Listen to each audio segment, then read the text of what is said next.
A slave ran away from his master, by whom he had been most cruelly treated, and, in order to avoid capture, betook himself into the desert. As he wandered about in search of food and shelter, he came to a cave, which he entered and found to be unoccupied. Really, however, it was a lion's den, and almost immediately, to the horror of the wretched fugitive, the lion himself appeared.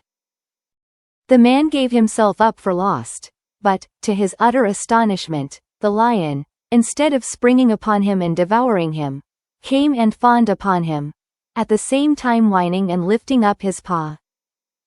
Observing it to be much swollen and inflamed, he examined it and found a large thorn embedded in the ball of the foot. He accordingly removed it and dressed the wound as well as he could, and in course of time it healed up completely. The lion's gratitude was unbounded. He looked upon the man as his friend, and they shared the cave for some time together. A day came, however, when the slave began to long for the society of his fellow men, and he bade farewell to the lion and returned to the town. Here he was presently recognized and carried off in chains to his former master, who resolved to make an example of him, and ordered that he should be thrown to the beasts at the next public spectacle in the theater.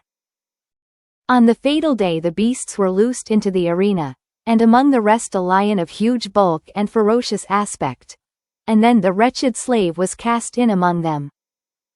What was the amazement of the spectators, when the lion after one glance bounded up to him and lay down at his feet with every expression of affection and delight.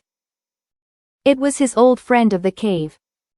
The audience clamored that the slave's life should be spared, and the governor of the town, marveling at such gratitude and fidelity in a beast, decreed that both should receive their liberty.